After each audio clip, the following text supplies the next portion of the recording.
आणि राज ठाकरे यांनी त्या संदर्भात ज्या भावना व्यक्त केलेल्या आहेत त्या त्यांच्या एक्स अकाउंटवरती आहेत ना, की मी माझ्या मोठ्या बंधूंना शुभेच्छा देण्यासाठी मातोश्रीवर गेलो. त्यांनी पुढे असं म्हटलं की मातोश्री हे बाळासाहेब ठाकरे यांचं घर आहे असं सांगितलं. डेफिनेटली मातोश्री हे सगळ्यांसाठी आजही माननीय शिवसेना प्रमुख बाळासाहेब ठाकरे यांचं निवासस्थान आहे आणि ती श्रद्धा प्रत्येकाच्या मनामध्ये असायलाच पाहिजे आणि आहे. मी स्वतः त्यावेळेला जिथे उपस्थित होतो पूर्ण वेळ, त्याच्यामुळे त्यांच्या भावना काय होत्या, काय चर्चा झाली याचा मी साक्षीदार आहे. पण कालचा दिवस हा एक दोन भावांमधल्या नात्याला घट्टपणा देणारा दिवस होता अधिक, आणि त्याच्यावरती त्यात राजकारण आणू नये, याच्यामध्ये राजकीय चर्चा करू नये. कोणी काय झालं काय नाही झालं. दोन भाऊ आले, शुभेच्छा दिल्या, एकमेकांना गळाभेट झाली, आपण सगळ्यांनी पाहिलं. याच्या पलीकडे काय महाराष्ट्रामध्ये त्या सगळ्या घडामोडींमुळे आनंद झाला, लोकांनी तिकडे जल्लोष केला ना. शिवसेना पक्षप्रमुख असं त्यांनी थेट उल्लेख केला की याआधी शिवसेना उद्धव बाळासाहेब ठाकरे ही केंद्रीय निवडणूक आयोगानं नाव दिलं, मात्र राज ठाकरेंकडून शिवसेना पक्षप्रमुख असा उल्लेख झाला. तुम्हाला माहिती असेल की एकनाथ शिंदे यांनी पक्ष चोरण्याचा प्रयत्न केल्यावर किंवा अमित शहा यांनी शिवसेनेवर दरोडा टाकून त्या दरोड्याचा माल हा शिंदेच्या हाती सोपवल्यावर एकमेव श्री राज ठाकरे होते, त्यांनी जाहीर सभेत सांगितलं की शिवसेना एकनाथ शिंदेची कशी होऊ शकते. राज ठाकरे एकमेव नेते आहेत. ते म्हटलं हे हास्यास्पद आहे. शिवसेना ही बाळासाहेब ठाकरेंची आणि त्यानंतर उद्धव ठाकरे साहेबांची, हे आमचे राजकीय मतभेद तेव्हा असतानाही राज ठाकरे यांनी हे विधान उघडपणे जाहीरपणे करणारे ते एकमेव नेते होते. त्याच्यामुळे तुम्हाला त्यांच्या भावना समजून घेतल्या पाहिजे की ते बरोबर आहे. त्यांच्या दृष्टीनं ते शिवसेना प्रमुखच आहेत, ते शिवसेना पक्षप्रमुखच आहेत. एकनाथ शिंदे, अजित पवार यांच्या हातावरती चोरीचा माल आहे. त्यांच्याकडे जे आहे तो चोरीचा माल ते सांभाळत आहेत. हा चोरीचा माल केव्हाही मुद्देमालासह जप्त होऊ शकतो. सुप्रीम कोर्टातून काय निकाल येतील भविष्यात ते तुम्हाला कळेल. हा मुद्देमाल जो आहे चोरलेला तो कधीही जप्त होईल. अमित शहा यांनी तुमच्या पक्षातले खासदार आहेत नागेश अष्टीकर यांना फोन केला आहे, वाढदिवसाच्या निमित्तानं केलंय, पण ज्या प्रकाराने फोन केला आहे त्याने चर्चा होत. मग काय झालं? हे जाहीर केलंय का अमित शहानी की मी फोन केला म्हणून? तुम्हाला सोर्सेसनी कळालं. अमित शहानी जाहीर केल्या का? बघा, गृहमंत्री, प्रधानमंत्री, मुख्यमंत्री हे संसदेतल्या आणि विधिमंडळातल्या आपल्या सहकाऱ्यांना वाढदिवसाला किंवा अशा एखाद्या महत्वाच्या घडामोडीत फोन करत असतात. त्यात वेगळं काय? काल एकनाथ शिंदे असं म्हणाले की गृहराज्यमंत्री योगेश कर्मांवरती डासबार चालवण्याचे जे आरोप झाले त्याचं म्हटलं की हा एकनाथ शिंदे तुझ्या पाठीशी आहे, चिंता करू नये. मला प्रत्येक अनैतिक गोष्टीच्या मागे एकनाथ शिंदे असतातच, म्हणून तिथे एवढे आमदार जमा करू शकले ना. अनैतिक कृत्यामध्ये सहभागी झालेल्या लोकांना संरक्षण दिलं जातं, त्याच्यामुळेच हे सगळे लोक जमा होतात. आता गिरीश महाजन आहेत, त्यांनी दोन गुन्हेगारांना, म्हणजे आम्ही म्हणत त्या गुन्हेगार तेच म्हणायचे गुन्हेगार आहेत नाशिकला, त्यांचा काल पक्षात प्रवेश घेतला, त्याच्या आधी घेतला, आणि काल महाजन म्हणतात आता हाऊसफुल झालाय भाजपा, हे सगळे चोर महाराष्ट्रातले त्यांनी आता पक्षात घेऊन आता आमचा पक्ष हाऊसफुल झालेला आहे असं काल गिरीश महाजन म्हणाले. बघा, यांचा पक्ष या चोर दरोडेखोरांचे पक्ष म्हणतात. यात कुठली नैतिकता आणि कुठली संस्कृती आणि कुठला संस्कार काही नाही. मी तुझ्या पाठीशी आहे म्हणजे काय? तुझा बाप दिल्लीत बसलाय नाही ते अमित शहा, तो ठरवेल. तुम्ही कोण ठरवणार? अमित शहा ठरवणार काय ते. एकनाथ शिंदे नाही ठरवणार, अजित पवार नाही ठरवणार. 4 मंत्र्यांना जावं लागणार. योगेश कदमांचं काय होत आहे, कोकाटेचं काय होत आहे, संजय सिरसाटचं काय होत आहे, कळेल ना तुम्हाला उद्या. मात्र ते असे म्हणाले की चालू सरकार पलटवणारा हा एकनाथ शिंदे आहे. बघा, चालू सरकार पलटवणारा वगैरे हे म्हणजे सोडून द्या हो. अमित शहाने तुम्हाला ताकद दिली नसते, तुम्ही कोण होता? अमित शहा, तुम्ही डरपोक लोक आहात, तुम्ही पळून गेले लोक आहात. आणि मगाशी जे म्हणालो की सगळे अनैतिक कृत्यात सहभागी झालेले, हनी ट्रॅपमध्ये अडकलेले अशी लोक घेऊन तुम्ही पळून गेलात. मग तुमच्या जेवढी ताकद होती तर मुख्यमंत्रीपद तुम्हाला का नाही मिळालं परत? जे मुख्यमंत्रीपद तुम्हाला वचन दिलं होतं ना, मग तुम्ही पुन्हा मुख्यमंत्री का झाला नाही? आहे लक्ष देत त्यांच्याकडे. चला, संपला. हनी ट्रॅप इतकं चर्चेत असून काल जे आहे आपण बघितलं, पुण्यात रेव पार्टी मध्ये काही लोक पकडले गेले. त्यात रोहिणी खडसे, जे एकनाथ खडसे यांच्या पुत्री आहेत, डॉटर आहेत, त्यांच्या ज्या हजबंड आहेत म्हणजे जावई. हा संपूर्ण प्रकार मला संशयास्पद वाटतोय अजूनही. रेव पार्टीचा संशयात, तिथे एखादी पार्टी सुरू असेल, 4 दिवस वॉच ठेवून एका माणसावर, म्हणजे कोणावर तर खडसेंच्या जावयावर 4 दिवस वॉच होता म्हणून. एवढा वॉच जर पहलगावमध्ये ठेवला असता तर ते अतिरेकी पळून नसते गेले. बरं, एवढा वॉच जर त्या पहलगावमधल्या अतिरेक्यांवर ठेवला असता तर ती घटनाच घडली नसती. 26 आमच्या महिलांचं कुंकू पुसलं गेलं नसतं. आणि ते अतिरेकी आज जे सापडत नाहीत ते सापडले तरी असते झाल्यावर. हे कोणावर आहे? गिरीश महाजन. तुम्ही पाहिलं असेल, गिरीश महाजनच्या चेहऱ्यावरती काल असुरी आनंद होता. काय गिरीश महाजनच्या चेहऱ्यावरचा काल जर असुरी आनंद पाहिला असेल तर यामागे काय घडतंय आणि घडवलंय हे तुम्हाला लक्षात येईल. की इतका आनंद गिरीश महाजनला का व्हावा की खडसेंचा जावई पकडला गेला किंवा त्याला अटक केली. माणसाला आपण मंत्री आहोत हे भान त्याला नाहीये. त्या माणसाला काल त्याचा उल्लेख केला, हा मोका सुटलेला सांड आहे फडणवीस मंत्रिमंडळातला, असं मी काल म्हटलेलं आहे. ते खरं आहे. आणि हाच फडणवीसांना अडचणीत आणणार आहे. या महाराष्ट्रातले सगळे गुंड पुंड दरोडेखोर बलात्कारांना घेऊन यांनी पक्ष उभा करण्याचा प्रयत्न चालवला. त्यांना आता रवींद्र चव्हाणांची साथ मिळते.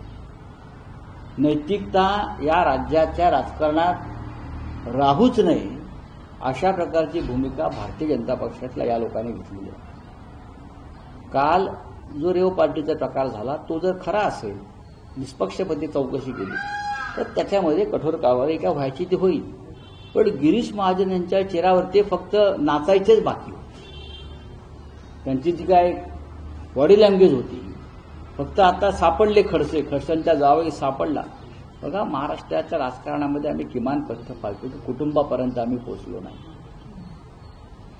दुर्दैवानं भारतीय जनता पक्षातले लोक कुटुंबापर्यंत पोहोचायला लागले, त्यांना बदनाम करायला लागले. खडसे गेल्या 3 दिवसापासून हनी ट्रॅपवर बोलतात. म्हणून मुद्दामून त्यांना हे केलं असं हनी ट्रॅपवर बोलतात. हनी ट्रॅप संदर्भात काही लोकांना अटक केली आहे, त्यांची नीट चौकशी करा सांगतायत.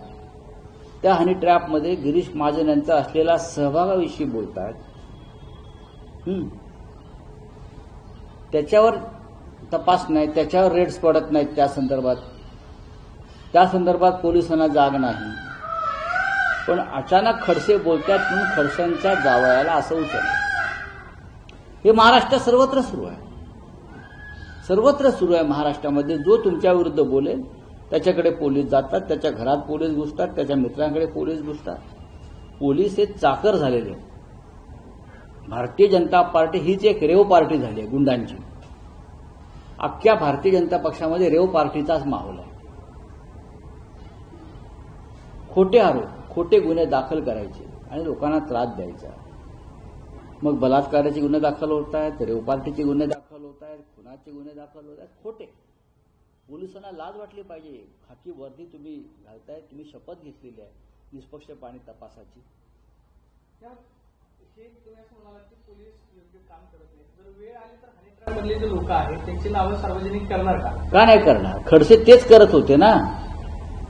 एकनाथ खडसे तेच करत होते. त्या दिशेनंच त्यांचा राजकीय काम चालू होतं आमच्या सगळ्यांचं. पण खडसेंचं तोंड बंद करण्यासाठी खडसेंच्या घरावर हल्ला केला. याआधी नवाब मलिक यांच्या जावई समीर खान यांना सुद्धा अशाच प्रकारामध्ये अटक केली. मला माहिती असेल. समीर खानला, नवाब मलिकच्या जावयांना सुद्धा अंमली पदार्थाच्या व्यापाराच्या भूमिकेला अटक केली. पण त्याच्याकडे ते काही नव्हतं. मोडस ऑपरेटी ही सगळी पण आणि काही नव्हतं आणि त्याच्याकडे जी वस्तू सापडली तो सुगंधी तंबाखू होता. याच्यावर भारतामध्ये बॅन नाही. सगळी मोडस सुगंधी तंबाखू होता आणि त्या मुलाला 6 महिन्यापेक्षा जास्त काळ तुरुंगात राहावं. आर्यन खान, शाहरुख खानचा मुलगा, याच पोलिसांनी किंवा याच अधिकाऱ्यांनी या प्रकारच्या अशा प्रकारचा. हे महाराष्ट्रात काय चाललेलं आहे? त्याच यंत्रणेनं आणि त्याच सरकारनं कालची पार्टीत हा प्रकार केलेला आहे. आम्हाला माहीत नाही. अहिल्यानगरमध्ये आमचा शहर प्रमुख किरण काळे ह्याच्यावर बलात्काराचा गुन्हा दाखल केला, एक बाई उभी करून. का? त्याने अहिल्यानगरमधले आमदार संग्राम जगताप आणि महानगरपालिकेतला 400 कोटीचा भ्रष्टाचार उघड करून जनआंदोलन उभं केलं. 24 तासात पहाटे 3 वाजता पोलीस गेले आणि बलात्काराच्या खोट्या आरोपाखाली किरण काळेला अटक केली. हे पोलिसांचं आमच्या कर्तृत्व आहे महाराष्ट्राचं, फडणवीसांच्या. लाज वाटली पाहिजे गृहमंत्र्यांना. काय चाललंय या महाराष्ट्रात? सर, सुषमा अंधारेंनी या संदर्भात एक महत्वाचा दावा केला. और क्या है आपका? असं ऑपरेशन सिंदूरवर आज चर्चा सुरू होणार आहे. ऑपरेशन सिंदूरवरती चर्चा होईल. आज लोकसभेत, उद्या राज्यसभेत 16 तास इतका प्रचंड वेळ आम्हाला दिलेला आहे त्यांनी. म्हणजे 2 दिवस चर्चा होणार. आम्ही 2 दिवस विशेष अधिवेशन मागत होतो तात्काळ, ते आम्हाला दिलं नाही या विषयावर. पण आता 2 दिवस चर्चा करा. तात्काळ 2 दिवस चर्चा करा. तेव्हा वातावरण तापलेलं होतं, वातावरणामध्ये गरमी होती, काही आम्हाला गोष्टी आमच्या मनामध्ये होत्या, तेव्हा आम्हाला दिलं नाही. पण आता मात्र आम्हाला 2 दिवस देते. लक्षात घ्या, 16 तास चर्चा होती. पंतप्रधान उत्तर देतील असं वाटतं की राजनाथ सिंग मला वाटत नाही की प्रधानमंत्री उत्तर देतील. प्रधानमंत्री उत्तर दिले तर त्यांना प्रेसिडेंट ट्रम्पवर बोलावं लागेल ना. प्रेसिडेंट ट्रम्पने युद्ध का थांबवलं? कौन से दबाव में प्रेसिडेंट ट्रंप ने ये सब किया है, किस दबाव में किया आप लोगों ने, सब जवाब देना है. प्रधानमंत्री जी नहीं रहेंगे. ऑपरेशन सिंदूर में जो आज चर्चा होगी उसमें आप लोगों की पार्टी क्या है, रुख क्या रहेगा? क्या देखिए, हम बात करेंगे. एक तो ऐसा है कि 16 घंटा लोकसभा में और राज्यसभा में 2 दिने चर्चा चली ऑपरेशन सिंदूर पर. सवाल ऐसा है भाई, जब बेलगाम अटैक हो गया, ऑपरेशन सिंदूर हो गया, तब हम स्पेशल सेशन 1 या 2 दिन की मांग कर रहे थे. इस विषय पर हम सबको बात करनी, सरकार को अपनी बात रखनी पड़ेगी. तब हमको 1 दिन भी नहीं मिला और अब 2 दिन चर्चा कर रहे थे. वो भी हमको हंगामा करना पड़ा, सरकार के खिलाफ आवाज उठाना पड़ा 2 दिन. और प्रधानमंत्री तो आने वाले नहीं है मेरे हिसाब से. प्रधानमंत्री आएंगे तो प्रेसिडेंट ट्रंप के बारे में जवाब देना पड़ेगा. बहुत कुछ बातें हैं. सबसे पहले बात ऐसी है, ये सबसे बड़ी सुरक्षा की चूक है पहलगाम अटैक.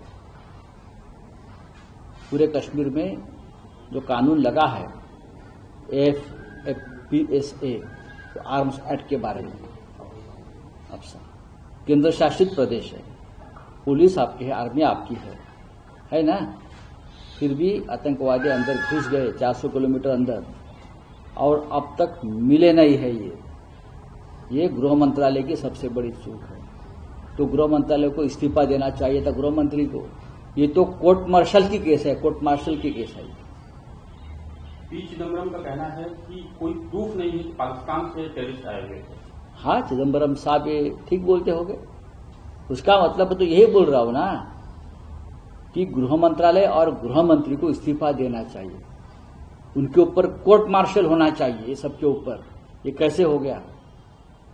यह असाधारण घटना है. ये आरएसएस चीफ का एक बयान आया हुआ है कि भारत का नाम चेंज नहीं करना चाहिए, इससे उसकी जो डिग्निटी है उस पर असर पड़ता है. भारत भारत ही रहना चाहिए.